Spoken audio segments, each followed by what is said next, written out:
Can everybody hear me?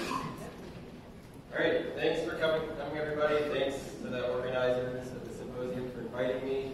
I'm going to talk about some simulations I've been working on, trying to understand the influence of genetic diversity on extinctionists in small populations. If you want to learn more about what I'm going to talk about, we just had a preprint come up last night. You can find it linked on my Twitter, so check it out. So I think it's fair to say that the prevailing paradigm in conservation biology is that we should maximize genetic diversity in small populations with high risk of extinction. What I'm actually going to try to do today is argue that this might not always be the best idea. And the basic reasoning I'll give just to start out for why I think that might be the case is even though we have high genetic diversity in large populations, the other thing that we typically have is high levels of recessive deleterious variation. And the reason for this being is that these recessive deleterious variants are more readily exposed in the heterozygous state in large populations, and so they're not subject to selection typically. And so we tend not to think about them, but the problem that can then happen is when these large populations become small and high inbreeding can expose these variants and lead to really strong suppression. And so the prediction I would then make from this line of reasoning actually is that large populations with high genetic diversity should actually have a higher risk of extinction following population contraction. And so really the motivating example for this project is the Isle Royale population, which has persisted on this island in Lake Superior for more or less the last 70 years, fluctuating in size, usually around 25 individuals, at one point up to 50, and most recently down to just 2 individuals, where it had been for much of the last 3 or 4 years, following this really dramatic collapse of the population over the last decade.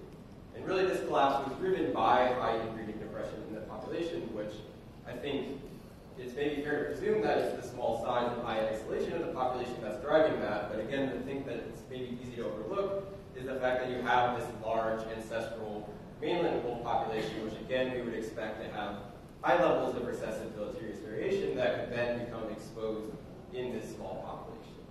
And so I think people really became aware of this actually after a migrant individual arrived to the island population in the late 1990s. And the immediate effect of that was a genetic rescue, which you can see by the slight increase in population slides, which was really driven by this individual having this massive reproductive output of 34 offspring. So then the ultimate consequence of that then was that the recessive deleterious variants that he introduced to the population were driven to really high frequency and exposed by inbreeding among his offspring, leading to the collapse of the population. So this then brings up a second set of questions that I'm interested in answering with the study, which is how could we better choose source populations for genetic rescue or reintroduction, given the potentially negative effects of genetic rescue that we saw in the Isle Royale population.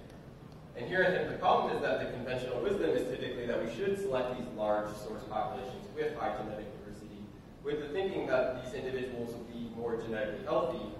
But again, given everything I've just said about how these populations should also have higher levels of recessive deleterious variation, my question is whether or not this is really the best approach. And so the prediction I would make here then is that if we instead target smaller source populations with fewer strongly deleterious variants, that we might actually see an increase in time to extinction following genetic rescue or reintroduction. And so I think these issues were perfectly highlighted by the ongoing translocation of wolves to Isle Royale, which started in the fall of 2018. The National Park Service agreed to bring up to 30 new wolves to the island, and so far they brought in 15 wolves from 3 nearby, generally large source populations, really with the explicit stated goal of trying to maximize the genetic diversity of the population. And again, I think this could be problematic in thinking about them also maximizing recessive deleterious variants.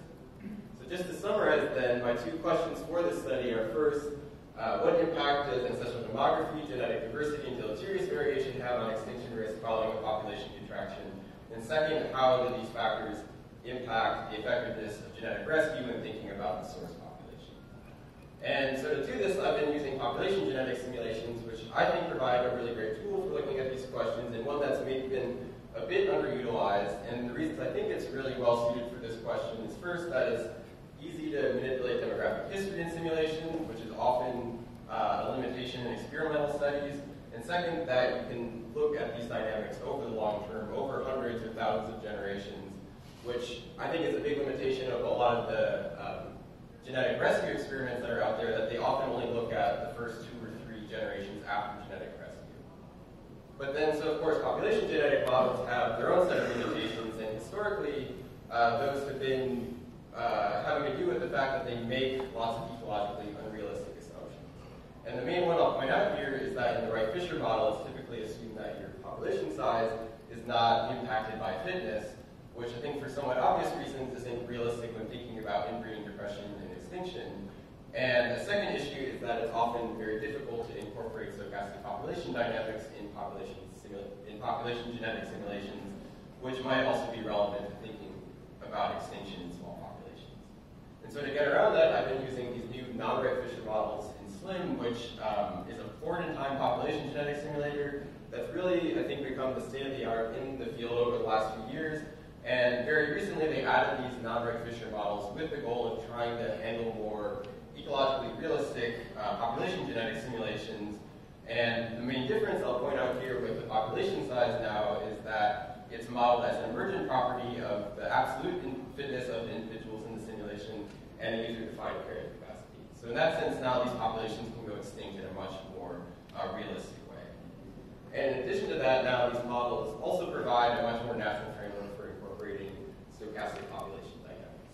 And so the things that I'm adding into these simulations then to make them more ecologically realistic are first demographic stochasticity, which is this inherent randomness in survival and reproduction, which here is more or less just built into the non-Wright-Fisher models. But then on top of that, I'm adding in environmental stochasticity by modeling the carrying capacity of the population as a stochastic OU process. And then I'm adding in natural catastrophes by each generation, drawing some probability of mortality due to a catastrophe and applying it to all the individuals in the population. And then for the genomic parameters of the simulation, then essentially my goal here is to model the exome of a wolf-like organism where we're going to have 20,000 genes, 38 different chromosomes, and they're going to draw recessive deleterious mutations from a distribution of selection coefficients that was estimated for humans. And so to answer the first question I posed of how does ancestral demography influence extinction risk, following a population contraction, the setup that I have here is we're going to have this large ancestral population, which is going to range in carrying capacity from 1,000 up to 15,000. We're going to bring it to equilibrium and then contract it to this small modern population ranging in carrying capacity from 25, 50, and 100, and I'm going to let it run until it goes extinct. And so the first thing I want to convince you then is that even though we do have higher levels of genetic diversity in these larger ancestral populations, so here it's plotting mean heterozygosity for those 4 different ancestral populations prior to the contraction.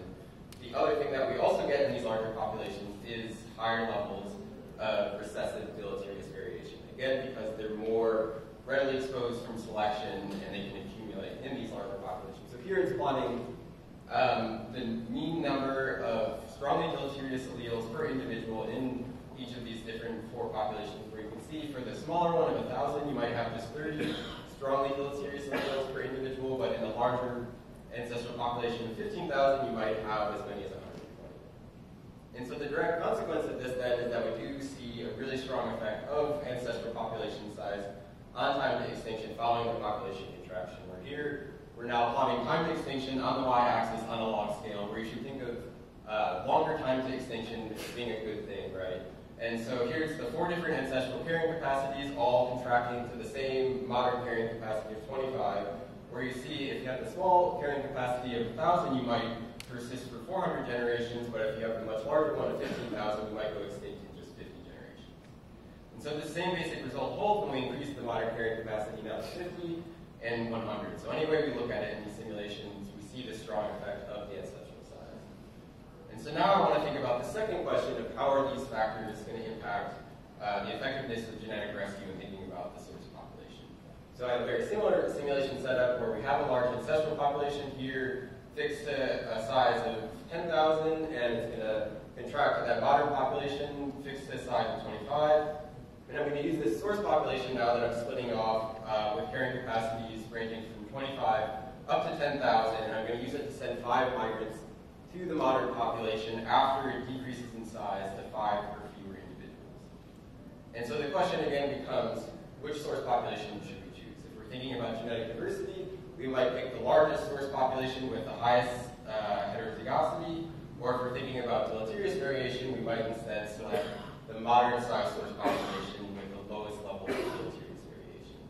And I think what the results very clearly show is that if we pick the moderate-sized source population with low deleterious variation, we see the largest increase in time to extinction following genetic rescue, shown there in the middle. But it's interesting to see also on the right in the dark blue boxes that even if we're rescuing from these small and somewhat inbred source populations, which have slightly lower deleterious variation than the large source population, that we actually see increases in time to extinction that often exceed rescuing from that large source population. And so another way to look at this then is that we do indeed see a correlation between source population deleterious variation and time to extinction, where if you have more deleterious alleles, you're going to go extinct more rapidly. But we don't see a correlation between heterozygosity and time to extinction. And if anything, the relationship is negative, where if you have more heterozygosity in your source population, you're going to go extinct more rapidly. And so finally, another way to sort of frame this question is thinking about what if we have now just the same large source population, that's the only population that we have to choose from, but we can go into it and pick the individuals either with high heterozygosity or low deleterious variation, which is something we might potentially be able to do using genomic tools. And here we see the same basic result, that if we minimize deleterious variation, we see this really large increase in time to extinction. But if we actually maximize heterozygosity in the individuals that we select, we see a slight decrease in time to extinction relative to just randomly selecting individuals from that large source population. So what I think these simulations show is definitely that extinction risk in small populations is strongly influenced by ancestral demography, where if you have a large ancestral population, you're going to go extinct much more rapidly following contraction. And that if we found or augment small populations with individuals from large populations that have high genetic diversity, we actually have this counterintuitive effect of increasing extinction risk. And so from that, I would argue that management decisions for the Isle Royale wolf population and other small and isolated populations should really be focusing on trying to minimize deleterious variation rather than trying to maximize genetic diversity. So with that, I would like to thank the members of my lab, especially Jacqueline Robinson for helpful feedback and ideas, and Brad Schaefer as well, and our funding sources, and you all for listening, and I'm happy to take questions.